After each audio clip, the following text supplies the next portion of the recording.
नमस्कार मित्रों, स्वागत है आप सभी का एक बार फिर हमारे YouTube channel new job alert में। न्यू जॉब अलर्ट एक बार फिर आप लोगों के लिए शानदार सी वैकेंसी लेकर के आया है जिसका नाम है SSC CPO। जी मित्रों, स्टाफ सर्विस कमीशन की तरफ से हमको यह वैकेंसी देखने को मिल जाएगी। CPO, CAPF, IAS, ये सब सारी अगर पोस्ट पे आप जाना चाहते हैं तो ये वाला वीडियो ज़रूर देखिए और स्किप मत कीजिएगा।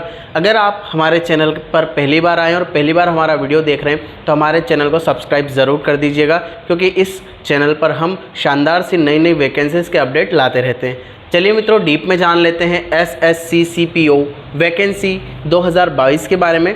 सबसे स्टार्ट करते हैं, सबसे पहले नंबर ऑफ़ पोस्ट के बारे में जानना। तो यहाँ पर नंबर ऑफ़ पोस्ट हमको देखने को मिलेगी लगभग 1500 से 2000।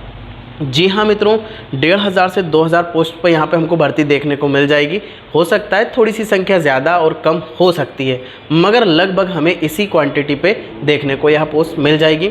अगली बात करते हैं कि इसका विज्ञापन कब आएगा, यानी इसके ऑनलाइन आवेदन होना कब से शुरू होंगे। तो 10 अगस्त से लेकर 30 अगस्त तक चलेगा यह सब प्रोसेस, यानी 10 अगस्त से आप इसके लिए आवेदन कर पाएंगे, अप्लाई कर पाएंगे और 30 अगस्त इसका आखिरी डेट होगा। तो मात्र आपको 20 दिन मिलेंगे आवेदन करने के लिए, तो समय बहुत ही कम मिलेगा। अगर आप इसके लिए तैयारी कर रहे हैं तो इन 20 दिनों के अंदर आप अप्लाई कर दीजिएगा। एग्ज़ाम की बात कर लेते हैं कि एग्ज़ाम कब कंडक्ट होगी, तो ये भी नोटिफिकेशन में हमें पहले ही देखने को मिल जाता है। लगभग नवंबर के लगभग में इसका एग्ज़ाम भी कंडक्ट करवा दिया जाएगा मित्रों। अगली बात कर लेते हैं कि फ़ीस स्ट्रक्चर क्या होगा। तो अगर आप जनरल और OBC कैटेगरी से आते हैं तो आपका ऑनलाइन आवेदन करने का शुल्क 100 रुपये आपको जमा करना होगा, और अगर आप SC ST से आते हैं तो आपके लिए कोई फ़ीस नहीं रखी गई है, आप नो फीस में भी इसके लिए आवेदन कर पाएंगे। अगली बात कर लेते हैं एज लिमिट की। तो आप अगर जनरल कैटेगरी से आते हैं तो 20 वर्ष से 25 वर्ष तक आप इसके लिए आवेदन कर पाएंगे, और OBC को 3 वर्ष का यहाँ पर रिलैक्सेशन देखने को मिल जाएगा, यानी कि 20 वर्ष से लेकर 28 वर्ष तक OBC वाले कैंडिडेट अप्लाई कर पाएंगे, और SC ST वाले जो कैंडिडेट हैं उनको 5 साल का रिलैक्सेशन देखने को मिल जाएगा, यानी 25 वर्ष से लेकर 30 वर्ष तक वह कैंडिडेट आवेदन कर पाएंगे मित्रों। अगली बात कर लेते हैं कि वैकेंसी की जो प्रोसेस है वो किस तरीके से होगी। कई सारे बच्चे पूछते हैं कि सर पूरा प्रोसेस बताइए। तो सबसे पहले आपको यहाँ पर पेपर 1 क्वालिफाई करना होगा। एक पेपर होगा आपका पेपर 1, इसको नाम दे देते हैं। अगर आप पेपर 1 क्वालिफाई करते हैं और इसमें पास हो जाते हैं तो फिर सेकंड स्टेप में आपका होगा फिज़िकल को भी हम अभी डीप में समझेंगे, मगर पहले इतना समझ लीजिए। सेकंड में आपको फिज़िकल होगा अगर पेपर 1 में आप क्वालिफाई हो जाते हैं। फिज़िकल के बाद होगा पेपर 2। अगर आप फिज़िकल में भी क्वालिफाई हो जाते हैं तो फिर आपको पेपर 2 सॉल्व करना होगा। अगर आप पेपर 2 में भी क्वालिफाई हो जाते हैं तो फिर आपका होगा मेडिकल, और आप मेडिकल में भी क्वालिफाई हो जाते हैं तो DV यानी फिर होगा आपका डॉक्यूमेंट वेरिफिकेशन। और डॉक्यूमेंट वेरिफिकेशन अगर सक्सेसफुली हो गया, और ये जितने भी 4 प्रोसेस हमने बताए, 5 प्रोसेस ये सक्सेसफुली आपके क्लियर हो गए, क्वालिफाई हो गए, तो लास्ट में हो जाएगा आपका ज्वाइनिंग। तो ये रहेगा इसका सिलेक्शंस प्रोसेस। अब बात कर लेते हैं पेपर 1 के सिलेबस के बारे में, यानी पेपर किस तरीके से होंगे और सिलेबस क्या होगा।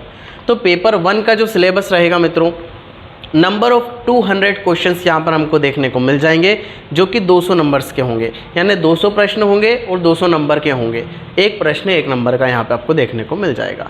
समय की अगर बात करें कि इनको हल करने के लिए हमें समय कितना दिया जाएगा, तो 2 घंटे का समय आप लोगों को दिया जाएगा। 120 मिनट का थोड़ा सा डिफ़िकल्ट हो जाता है 200 प्रश्न को हल करना 120 मिनट के अंदर, लेकिन अगर आप प्रैक्टिस करेंगे तो आप इसको कर पाएंगे मित्रों।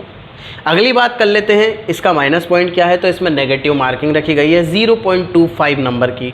जी हाँ मित्रों, अगर आप क्वेश्चन गलत करते हैं तो आपको नेगेटिव मार्किंग लगेगी, 0.25 नंबर के आपसे मार्क काट लिए जाएंगे। अगली बात कर लेते हैं कि क्वेश्चंस आएंगे किस किस में से, कौन कौन से वो सब्जेक्ट होंगे सर जिसमें सिलेबस 1 पेपर 1 में हमें क्वेश्चंस देखने को मिल जाएंगे। तो सबसे पहला जो आपको क्वेश्चंस देखने को मिल जाएंगे, 50 क्वेश्चन आपको आएंगे रीजनिंग में से, 50 क्वेश्चन आपके रीजनिंग में से आएंगे। दूसरा जो आपको देखने को मिल जाएगा, 50 क्वेश्चन आपको आएंगे GK और जनरल अवेयरनेस में। तीसरा जो देखने को मिल जाएगा आपको मैथ्स या न्यूमेरिकल एबिलिटी, दूसरी स्टेट्स की भाषा में इनको कहते हैं। तीसरा स्टेप जो है मैथ्स या न्यूमेरिकल एबिलिटी के 50 क्वेश्चन आपको देखने को मिल जाएंगे। चौथा जो रहेगा इंग्लिश के 50 क्वेश्चन आपको देखने को मिल जाएंगे। इस तरीके से 4 चरणों में आपको प्रश्न देखने को मिल जाएंगे। 50 50 50 50 टोटल हो जाएंगे 200 प्रश्न और समय मिलेगा आपको 2 घंटा और नंबर भी 200। चलिए मित्रों, अब फिज़िकल के बारे में जान लेते हैं कि क्या फिज़िकल इसका टेस्ट रहेगा, ऊंचाई यानी हाइट कितनी रहेगी, चेस्ट कितनी रहेगी, दौड़ कितनी रहेगी, जंप कितनी रहेगी, ये सब सारी चीज़ें हम जान लेते हैं थोड़ा डीप में।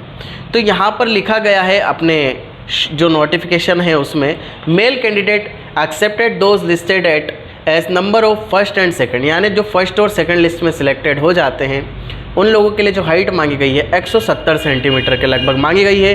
चेस्ट की अगर बात कर लेते हैं तो चेस्ट नॉर्मल आपका 80 सेंटीमीटर होना चाहिए और फुलाने पे एक्सपेंडेड आपका होना चाहिए 85 सेंटीमीटर्स। अब दूसरा पॉइंट में इसमें लिखा हुआ है candidate belongs to hill areas, जो हिल एरिया से बिलोंग करते हैं जैसे गढ़वाल, कोमान, हिमाचल प्रदेश, गोरखा, जोंगर, Marathas, Kashmir valley, Leh Ladakh, region, Jammu and Kashmir, north eastern state and Sikkim ETC। इन स्टेट्स से अगर आप बिलोंग रखते हैं तो आपकी हाइट 165 सेंटीमीटर्स मांगी गई है और आपका चेस्ट 80 सेंटीमीटर मांगा गया है मेल कैंडिडेट्स का, और एक्सपेंडेड यानी फुलाने पे 85 सेंटीमीटर तक फूलना चाहिए। तीसरा पॉइंट ऑफ व्यू यहाँ पे हमको देखने को मिल जाता है, all candidate belong to schedule tributes, मतलब जो SC ST वाले होते हैं बच्चे कैंडिडेट, उन लोगों को थोड़ा सा यहाँ पे रिलैक्सेशन हाइट में दे दिया गया है। उन लोगों का जो हाइट मांगा गया है 162.5 सेंटीमीटर मांगा गया है, जिनका नॉर्मल चेस्ट होना चाहिए 77 सेंटीमीटर और एक्सपेक्टेड यानी फुलाने पे जिनका चेस्ट होना चाहिए लगभग 82 सेंटीमीटर्स। अगला यहाँ पर हमको पॉइंट देखने को मिल जाएगा, चौथा पॉइंट, फीमेल कैंडिडेट की जो हाइट मांगी गई है यहाँ पर वो देख लेते हैं। Female candidate except those listed at 1 and 2, right. तो यहाँ पर फीमेल कैंडिडेट की जो हमको हाइट देखने को मिल जाएगी वो 157 सेंटीमीटर के लगभग हमको हाइट देखने को मिल जाती है, यानी 157 सेंटीमीटर फीमेल कैंडिडेट की हाइट होना चाहिए। अगला पॉइंट हमको देखने को यहाँ मिल जाता है, female candidate belongs to hill areas, जो बच्चियाँ हिल एरियाज से बिलोंग रखती है जैसे गढ़वाल, कुमान, हिमाचल प्रदेश, गोरखा, जोंगर्स, Marathas, Kashmir valley, Leh Ladakh region, Jammu and Kashmir, eastern state and Sikkim इत्यादि। इन सभी स्टेट से अगर आप बिलोंग रखते हैं तो आपकी हाइट 155 सेंटीमीटर मांगी गई है। अब मतलब जो हिल एरियाज से हैं उनकी थोड़ी कम मांगी गई है हाइट, 155 सेंटीमीटर आपकी हाइट होना चाहिए। चलिए अगला पॉइंट यहाँ पे दिया हुआ है, all female candidate belong to schedules, है ना, ट्रिब्यूट्स, मतलब 154 सेंटीमीटर जो SC ST की महिला बच्चियाँ होती हैं उनको 154 सेंटीमीटर यहाँ पर हाइट मांगी गई। चलिए अगला पॉइंट देख लेते हैं यहाँ पर फिजिकल में, मेल की फिजिकल एलिजिबिलिटी और फीमेल की फिजिकल एलिजिबिलिटी। पहले मेल की फिजिकल एलिजिबिलिटी देखेंगे तो मित्रों आपको यहाँ पर 2 तरह की दौड़ यानी रेस करना होगी। पहली रेस 100 मीटर की होगी जो कि 16 सेकंड्स में आपको तय करना होगी, यानी 100 मीटर की रेस आपको 16 सेकंड में तय करना है मेल कैंडिडेट को। अगला है 1.6 किलोमीटर यानी 1600 मीटर्स की रनिंग, यहाँ पर 6.5 मिनट में फिर से आपको तय करना है मेल कैंडिडेट्स को। लॉन्ग जंप मेल कैंडिडेट्स को करना है 3.65 मीटर की, 3 चांसेस मिलेंगे, यानी एक बार में नहीं होता है, 2 बार में नहीं होता है, तो 3 बार आप इसको कंप्लीट कर सकते हैं। लॉन्ग जंप 3.65 में। हाई जंप की अगर बात करें मेल कैंडिडेट के लिए तो हाई जंप 1.2 मीटर, 3 चांसेस यहाँ पर भी आपको दिए जाएंगे, 1.2 मीटर के आपको हाई जंप करना होगी मेल कैंडिडेट के लिए। अगला जो है सिटअप्स आपको करना होंगे 16 LBS के 4.5 मीटर, 3 चांसेस इसके भी आपको सिटअप्स के भी मिल जाएंगे। अगर एक बार में नहीं होता है, 2 बार में नहीं, तो 3 बार आप इसके लिए कोशिश कर सकते हैं। चलिए मित्रों जान लेते हैं फीमेल कैंडिडेट्स के लिए क्या एलिजिबिलिटी रखी गई है फिजिकल और हाई जंप, लॉन्ग जंप और रेसिंग रनिंग में। 80 मीटर की रेस करना है आपको 4 मिनट के अंदर, फीमेल कैंडिडेट्स के लिए यहाँ पर क्राइटेरिया दिया गया है 80 मीटर 4 मिनट्स में आपको तय करना है। लॉन्ग जंप की अगर बात कर लेते हैं तो 2.7 मीटर की लॉन्ग जंप यहाँ पर फीमेल कैंडिडेट्स को करना है, 3 चांसेस यहाँ पर मिल जाएंगे, 1, 2 और 3, 3 बार में आप इसको कर सकते हैं।